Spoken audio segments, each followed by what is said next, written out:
you want to travel and completely uproot your life from where you were born to go to a new place, and that takes a lot of courage, that takes a lot of guts to do that. So I really hope if you're watching this video, if there's one thing that I want you to take away from this video, is to just take the leap, do it, and even though it feels scary, whatever is meant for you will never pass you by. So welcome back to my channel. My name is Regina and I am a first-generation immigrant living in the US, and if you came across this video, I'm so happy that you pressed play, because this is my second installment in the Immigrant Diaries series, where I share tricks about my experiences and how you can also, if you're planning to move abroad, then you can adjust to the life easily, smoothly, and thrive abroad.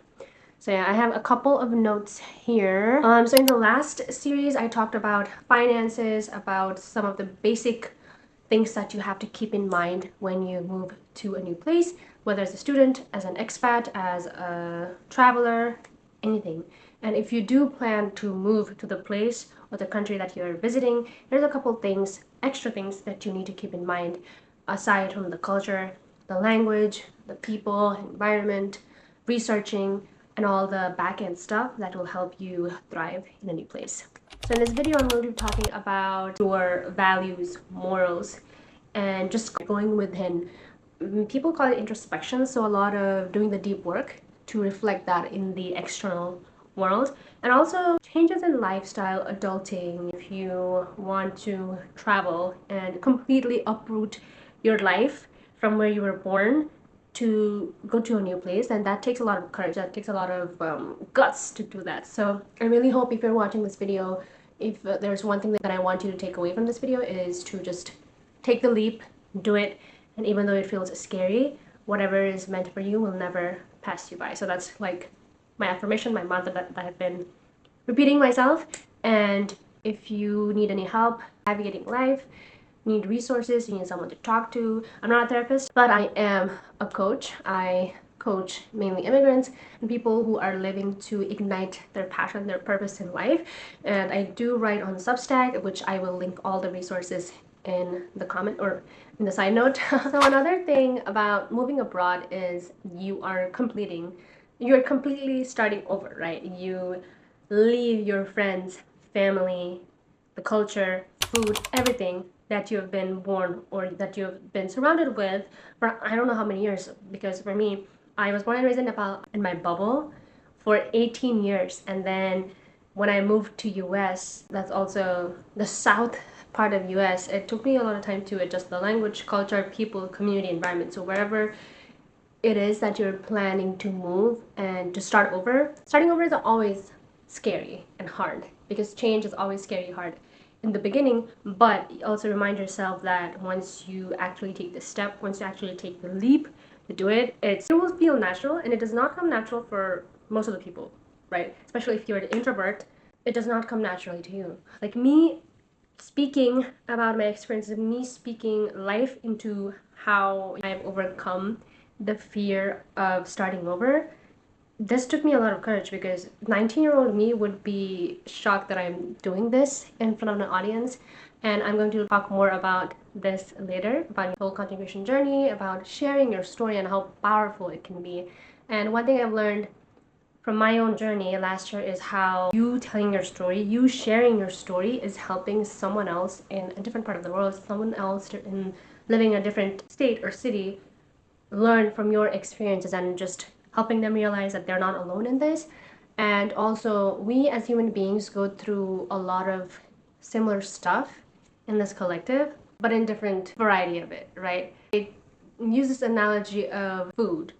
So let's say Indian and Nepalese food, right? It's kind of similar, but we Nepalese people put spices or use less spices than people in India, and the cuisine is similar. The root where it comes from is the same, but it's just how people cook it, how people use the ingredients to deliver that same taste, deliver a meal on the table. So I use this analogy because I could be going through the same thing in my life at one point of my life, and then my friend or someone else in a different part of the country will be going through the same thing.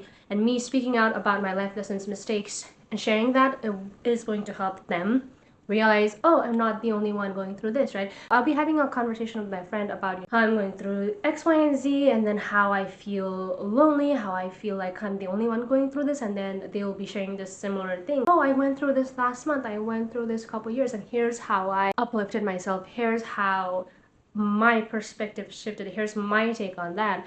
And it might be relevant to you, it might be not. So just take what resonates and leave the rest, right? And different things like starting over, so that's one part, and just navigating your personal and professional life. If you are an immigrant, if you have a family to feed, if you are working not only for yourself but to look after your family, it can be hard to not think about those stuff, and it can be stressful, it can wear you down. But just the moment you realize that you taking care of yourself first, you filling your cup first, will help you to fill other people's cup. And I know for me in my society, that's not something that people talk about. You know, people will be like, oh, what do you mean? When you get paid, you're going to keep it all to yourself. You're going to have to send it to your parents. You're going to have to send it to your auntie, uncle. And that's something I've been working through, which brings me to the topic of debt, personal debt. Oh, my parents have invested so much education in me, I have to give them back. It's not from a sense of you should give back to your parents, it's just the cultural expectations and the cultural upbringing that we are fed. And I still value my family, I value my parents, I love them.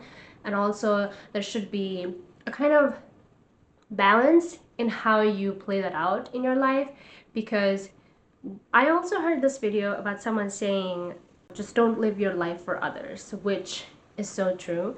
And sending money to your parents, taking care of them, doesn't mean you're living life for them, but you're expressing gratitude, because money is an exchange, and money is energy. So you're thanking them for what they have done, what they have invested in you, and giving back to them. So that's how my perspective shifted, because most of the people, and even my American friends, they'll be shocked. Oh, you send money to your parents. Oh, so and so sends money to their parents. Why can't their parents live on their own? And I'm like, well, it's because it's rooted in our culture. We are a collectivist culture, the Eastern cultures, right? We do things together. There's a sort of family love tied into it, versus Western culture. They're more individualistic, is what I'm trying to say. They're more open and do things on their own versus how we do it. And I think that's something that I have been balancing out, right? Learning to do things for me and my future, and also trying to be grateful for what my parents have provided for me, right? Another thing that I want to talk about is building your community. When we're starting over, building community is hard. I'm not going to lie, because I've lived in 3 states now, and I had to leave pieces of myself in different states that I have lived in. And now I'm realizing as I'm, entering adulthood, right? Like some things are meant to be kept sacred, in a sense that when I first moved to US, like I didn't have any idea about upholding my traditions, and I used to be ashamed of like my food, like spicy food, because people don't eat spicy food here. But now I'm more inclined to go back to my roots, right? Share about my language, share about my culture. And I think that's the good part about navigating identity and belonging. I think at that point too, I was navigating adulthood, navigating culture shock, trying to be someone else, trying to assimilate with the American culture here. But the thing about being authentic is staying true to your roots and going back to where you're from. My dad always used to say this, and he says this until today, that never forget where you come from. And when I was 19, I was like, what are you talking about? I know my place, I know, like, I'm Nepali. But gradually when I moved here, I was like, oh, I know what he means. So just learning to tie that culture piece, and if you were born here but you are a second, third generation individual, and you have that calling to go back to your roots, to learn your language, to learn about your food traditions, learn about your people, then I think it's really important to go to the history and ask your parents, ask your grandparents, ask your relatives, ask your auntie, uncles who are in the place of origin. And it's never too late to learn about your roots and traditions and how to uphold them, because I think it's really necessary for your future generations. And how can you keep the generational cycle, generational wealth going? And I really believe it's possible to heal generational trauma, generational curses, whatever you call it. And the first thing that you need to do is just go back to your roots, your history, study your history, and it's never too late to do that. So, yeah. Which brings me back to the point of building community, right? How do you actually build community? How do you bring the people of not only your culture but who have similar interests, right? I've seen a lot of my American friends get really interested in like Nepalese food, Indian food culture, South Asian culture, the whole Eastern culture, astrology, and I'm really interested by it. And I'm, like I could come from a place of ego saying, you don't speak the language, you're not. I don't know. But I think it's that separation or like tell us spiritual awakening, right? You embrace the people who want to learn more about your culture. You embrace people who want to be in this community. So I think that's the good part. Just separating and putting that ego aside and saying, this is my culture, this is my food. How can we bring people in? Like call people in instead of calling people out.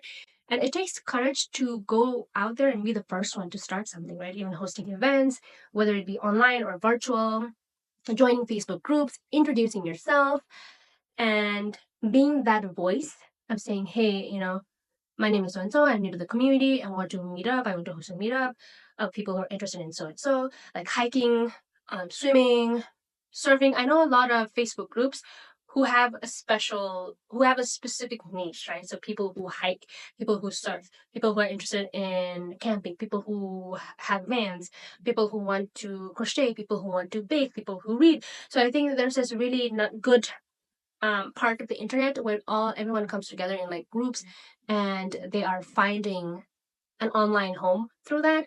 And that's the beauty about social media or the apps that are out there. So yeah, just like finding your people where they're at, being more open to embracing your culture and asking for help when you really need it. If you're someone who is moving to a new place and if you need help, asking for it and not being shy of you needing help, that's really important. And yes, just finding ways to sustain yourself, sustain your lifestyle, because in the end, we all go through life, and it's really important to remind yourself that you are not alone in this, and you can find friends even in your 30s, 40s, because I thought making friends after you pass that teenage year would be hard. And from someone who didn't have a lot of close friends growing up, I struggled with making friends and I struggle finding community, women community, and women who uplift each other up. So I'm shifting the perspective, shifting the stigma around that, and building a community of women who love supporting each other, who like the idea of being in a sisterhood circle and also like women empowerment. So that's really important. So I hope you go out there, find your people, find a community. If there's none, then maybe you take the initiative to make one and start one. So it all starts from somewhere, and I really like the idea of the ripple effect. So when you're doing something good, just remember that the universe gives back to you tenfold ways, and you're creating the ripple effect. And at this moment, when I'm sharing this video, because there are a lot of things going on in this world, right? In the U.S., the LA fires, TikTok man. So I will be sharing a couple of resources in my. I always say show notes, but it's not the show notes in the captions below. So I highly recommend you to share the resources, be more active in the community, physically, digitally, and just share what you can. Donate what you can. So yeah, just a reminder to do that. And thank you so much for watching this video. I wanted to make this short and sweet, and yeah, see you on the next one. Thank you so much for watching. Bye.